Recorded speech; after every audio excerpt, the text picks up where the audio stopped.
Hi guys! Welcome back sa Learn Baking with SNJ kung saan nagbibigay kami ng mga tips and tricks regarding baking. And for today's video, ang gagawin natin ngayon ay ang pagka-costing ng cake. So, make sure lamang na panoorin niyo yung kabuuang video dahil ang goal ng vlog na ito is first, to know kung paano nga ba ang tamang pagpresyo sa inyong customized cake. Pangalawa, to ensure na may kinikita kayo sa inyong mga customized cake. And the third one is to figure out and realize your worth as a home baker. So this video is typically for those home bakers na naghahanap ng tamang way. Paano nga ba dapat magpresyo ng customized cakes? And ano nga ba yung mga factors na dapat nyong malaman at isaalang-alang sa pagpepresyo ng cake? And what are the do's and don'ts sa pagpa-pricing. So, yan ang pag-uusapan natin ngayon. So, let's start.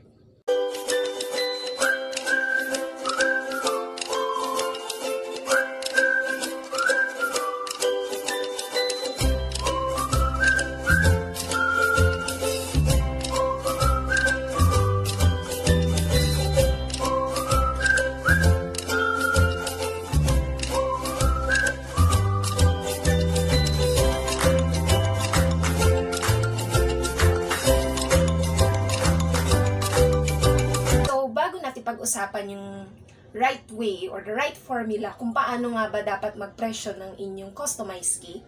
So let us figure out first kung paano nga ba yung usual way ng karamihan sa mga home bakers to price their cakes. So as I do a research and based sa mga observations ko through Facebook groups, so most of the home bakers usually figure out the cost of ingredients. And then, i-add nila yung profit na gusto nila. So, hindi ko nila lahat, but based on my observation lang sa karamihan. So, once na malaman na nila yung presyo or yung cost ng ingredients according to the recipe, that's the time when they add their profit para ma-figure out nila yung kikitain nila. So, the second one is most of them nagpo-post sila ng picture ng cake design and they ask for other suggestions or for others' experiences kung magkano nga ba yung benta nila sa ganong klaseng design. And the third one, they also do research kung magkano nga ba yung mga ganong klaseng cake and then they compare and then they once they get the middle ground or the middle price, then they consider it as their cake price. Okay, so sa mga nabanggit kong mga methods, is that the right way or the wrong way? Okay, as I do a lot of research kung paano nga ba yung tamang pagpepresyo ng cake, so I came up with this formula. Okay, as you can see in the formula, so there are the factors that affecting the cost of the cake. So, ano nga ba yung mga dapat nating isaalang-alang sa pagpepresyo ng cake? So, the first one is the direct cost. So, direct cost, ito yung mga direktang gastos natin sa paggawa ng cake. So, what are they? So, yun yung mga ingredients na ginamit mo sa recipe to make that cake. So, sa bawat ingredients na yun, may corresponding na costs. And that's when you get the direct cost. Kung ano yung total nun, yun yung direct cost mo. So, para mas maging madali para sa ating mga home bakers na ma-figure out yung cost of ingredients, much better na gumawa tayo ng listahan or yung mga techie savvy dyan. So, pwedeng gumawa tayo sa Excel ng list of ingredients together with their measurements and the prices para mas madali sa ating ma-figure out yung cost of ingredients. So, hindi na ako maglalabas ng example kasi I know naman na iba-iba tayo ng costing and iba-iba yung prices na binibilhan natin sa mga ingredients. Okay, yun yung mga direct cost. Okay, sa pag-figure out ng ingredients or ng cost of ingredients, you just have to make a list ng mga cost for, let's say, for a kilo, and then divide na lang yun Depende dun sa recipe mo. So, total nun would be the cost of ingredients. The next one is the overhead. Overhead meaning ito yung mga indirect cost, yung mga ginamit mo or mga gastos sa ginamit mo para sa paggawa ng cake, pero hindi direkta. So, for example of this is, of course, the electricity. Pag gumagawa tayo ng chiffon cake or ng choco-moist or moist cake, gumagamit tayo ng electricity through using hand mixers or stand mixers, and pwede rin sa mga walang gas oven, gumagamit sila ng mga electric oven. So, lahat yun nag-generate ng cost. And at the same time, also kung ang gamit natin ay gas oven, then talagang magkakaroon tayo ng cost sa gas. And at the same time, kapag gumagamit tayo ng stove, let's say gumagawa tayo ng yema icing, chocolate icing na gumagamit din tayo ng stove with gas. So, included din yon. So, usually, ang costing lang naman sa electricity and gas, fix lang siya usually. And of course, kung marami na tayong experience sa paggawa ng cake, ma-figure out natin kung magkano nga ba yung cost or ilan yung cake na nagagawa natin the whole period na ginamit natin yung gas na yun. So, it's just a matter of estimated amount. Next one, packaging. Siyempre, kasama yan sa paggawa natin ng cake. So, hindi naman pwedeng gumawa tayo ng cake nang walang cake box, cake boards, di ba? Or kung cupcakes man yan, yung mga cupcakes liner. So, gumagamit tayo niyan, ribbon, stickers, so on and so forth. So, kasama yan sa overhead. And of course, aside from that, yung delivery, kung wala tayong personal rider, or let's say may personal rider tayo, pero syempre, nag-consume din yun ng gas, so we have to a lot cost for that. And yun yung mga overhead or yung mga indirect costs na kailangan natin isaalang-alang sa pagpe-presyo ng cake. Okay, so ang next factor na kailangan nating i-consider sa pagpe-presyo or sa pagka-costing ng cake ay ang inyong oras or ang labor. So, let's say wala kang personal baker. Ikaw lang sa bahay nyo gumagawa ng mga cakes or customized cakes. Of course, it surely consumes you a lot of time. Lalong-lalo na kapag mas complex yung design or 2 tiers, 3 tiers, or more than 2 layers ang cake nyo. So, syempre, nag-invest tayo ng time dyan sa paggawa. So, you have to price your own time. Kailangan, sinusweldohan mo rin yung sarili mo. Kasi syempre, nag-e-effort ka rin. And, nag-e-effort ka na gawin yun. And you have the expertise. And of course, ang pag-base niyan is, you have to multiply yung time. Kailangan mong i-multiply yung time mo or yung total of estimated time na gawin mo yung cake sa hourly rate ng isang baker. So, what do I mean by hourly rate? Yung hourly rate, it is basically yung sinesweldo ng pangkaraniwang baker.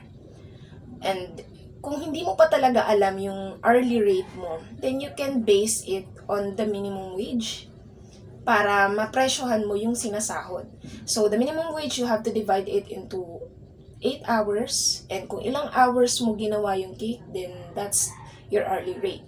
But of course, if you know that you deserve more than the minimum wage, you can increase your hourly rate. Depende yan sa experience mo and kung paano mo i-defend.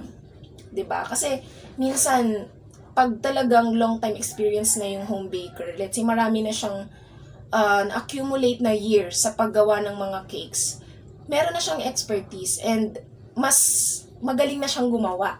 So, syempre, kapag mas maganda or mas mahaba yung expertise or yung experience mo, mas magiging confident ka na to price your own hourly rate. So, pwede mo yan i-increase or pwede mo i-increase, depende sa'yo kung tingin mo deserve mo. And, of course, kahit naman nabaguhan ka pa lang, hindi ibig sabihin nun ay mas pepresyohan mo ng mas mababa pa. So, kung let's say baguhan ka, i-base mo na lang siya sa minimum wage. Kasi syempre, nag-allot ka rin ng time, diba? So, may time ka din na in-invest sa paggawa ng cake. So, I think you deserve more. Okay. The moment na you figure out your direct cost, labor cost, and the overhead or the indirect costs, hindi doon natatapos ang lahat. So, it serves the amount or the total costing na na-calculate mo, it serves as your break-even point. Meaning, bumalik sa'yo ang puhunan mo. So, ang kailangan mong gawin doon is to ensure na may kikitain ka. So, that's when you put the markup percentage. Yung markup, yun na yung magsaserve as your profit. So, 'di ba? So, yun yung pinakakita mo per cake. So, depende yan sa'yo kung ilang percentage yung gusto mong maibalik. So, na-calculate mo na yung total. Let's say you want it to have a return of 30%. Then, i-calculate mo yun. Yung percentage doon sa total cost ng tatlo, yun yung magiging kita mo per cake. So, yun, for me that's based on my research, na ganun dapat yung pagpepresyo. Yung markup kasi, yun yung ibibase mo rin doon, syempre, yung talent fee mo, yung expertise mo. Syempre, bago ka naging home baker, nag-invest ka ng time. Yung iba dyan, nag-i-invest pa ng money to learn, diba? And to enhance their skills. Syempre, may presyo naman din yung effort ng home baker. So, syempre, depende pa rin yan sa inyo kung magpuput kayo ng markup or yung labor nyo na yung profit nyo. But, for you to ensure na may kinikita kayo, you also have to put markup. Okay, putting up a markup, it doesn't mean na overprice yung cake mo. So, it's more of like considering na paano kapag may labor ka. Syempre, as an owner, you have to ensure na may profit ka. So, as a home baker naman, you also invest a lot of time. Tulad ng sinabi ko kanina. So, dapat iba ang costing nyo sa labor at sa markup or kikitain. And, of course, yung markup din dapat is makatarungan naman.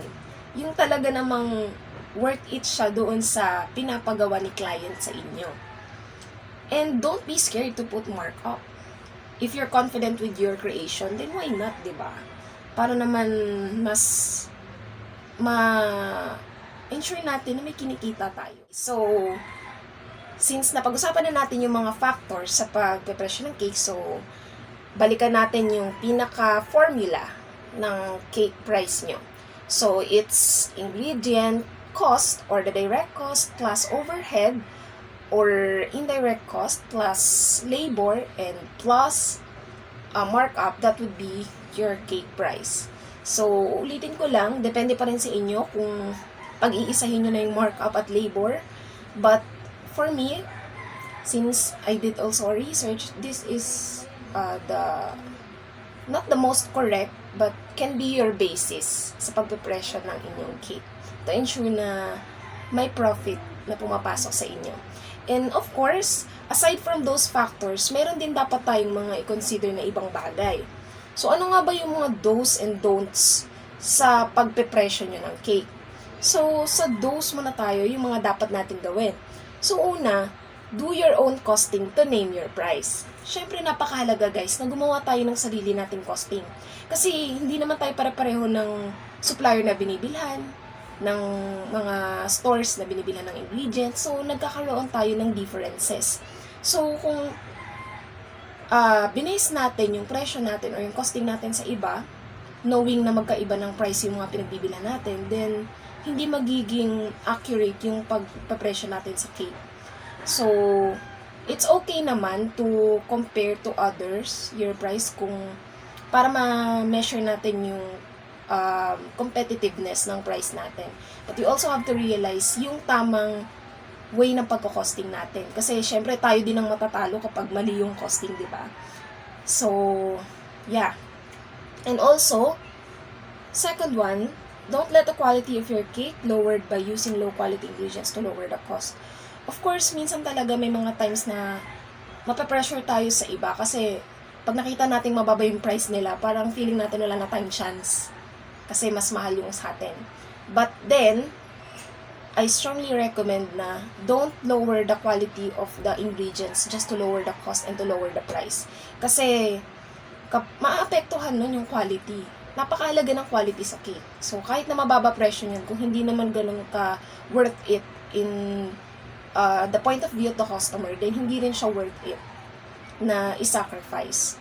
So, next, figure out the worth of your time and expertise when pricing your hourly rate. Of course, alam mo yan. Alam mo sa sarili mo kung gaano kagaling ang skills mo and alam mo yan, and you have the power to price your own hourly rate.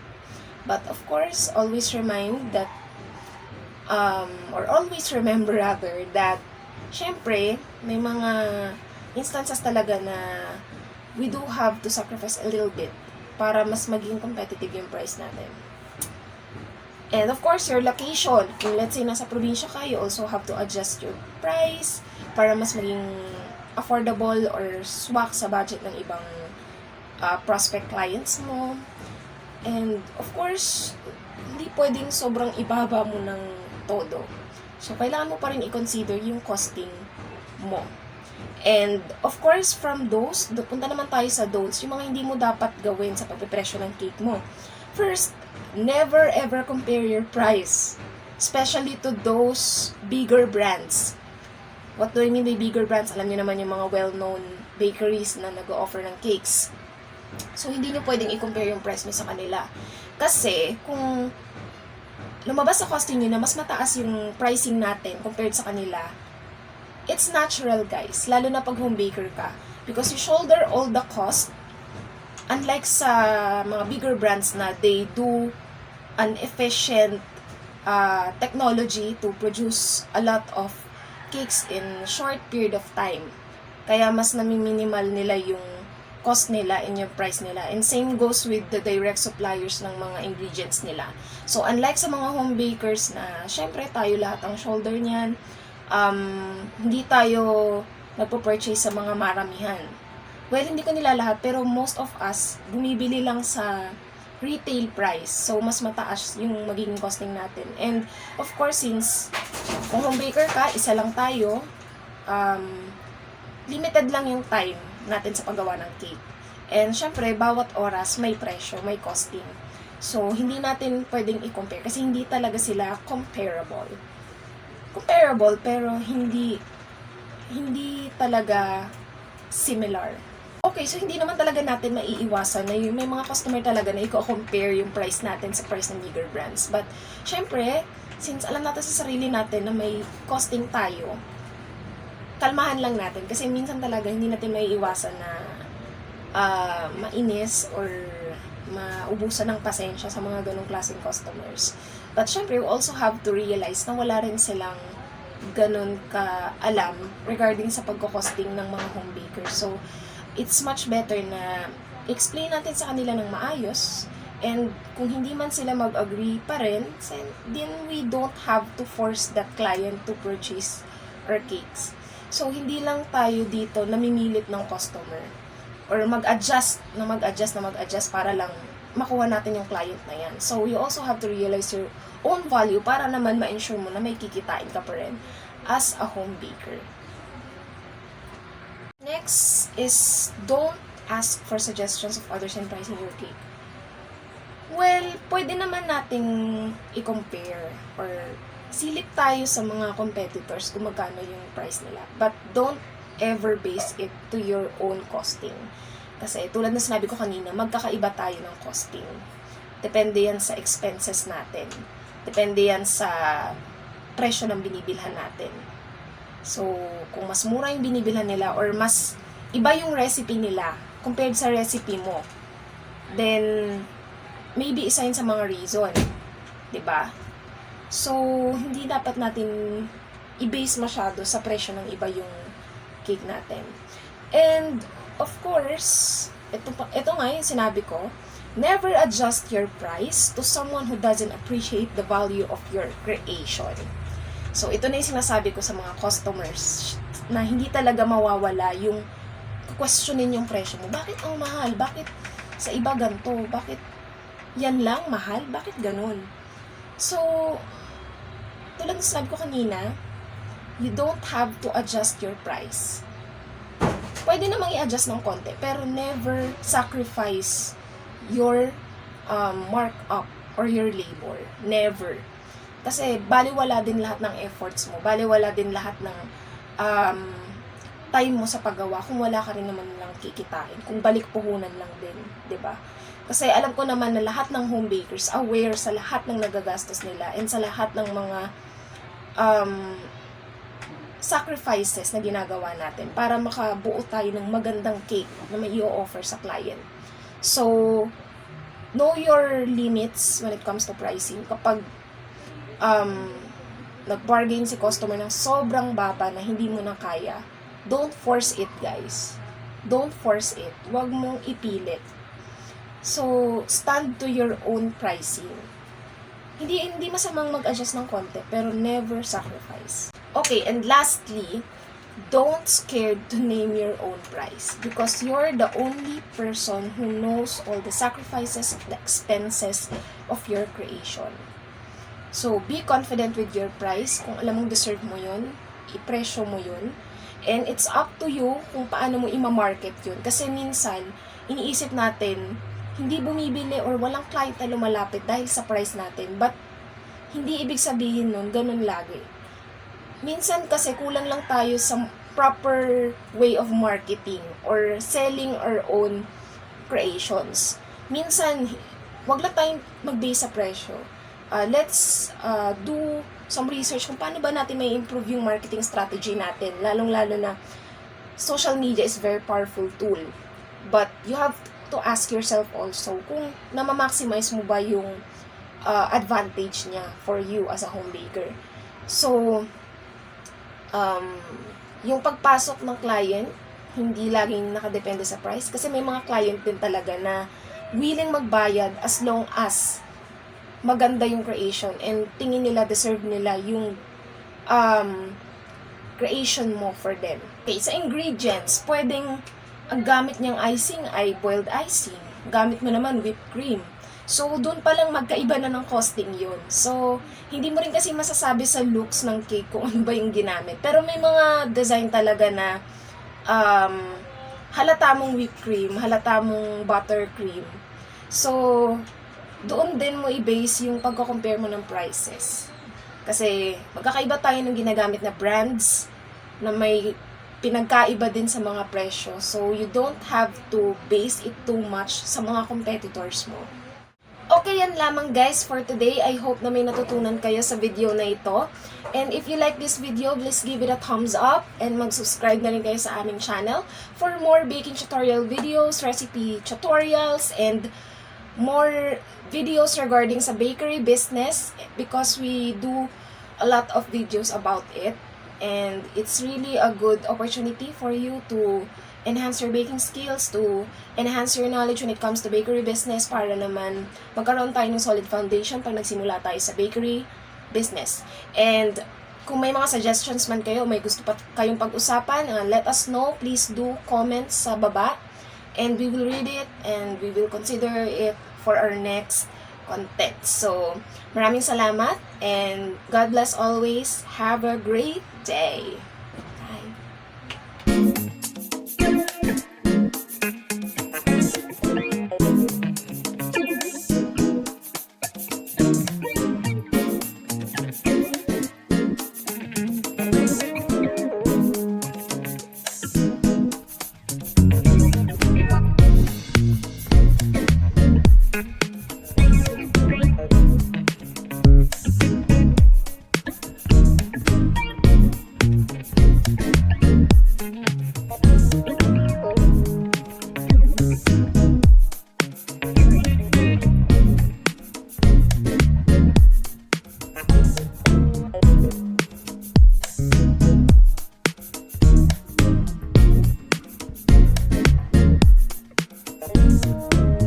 Let's create something from oven and learn from our baking experience.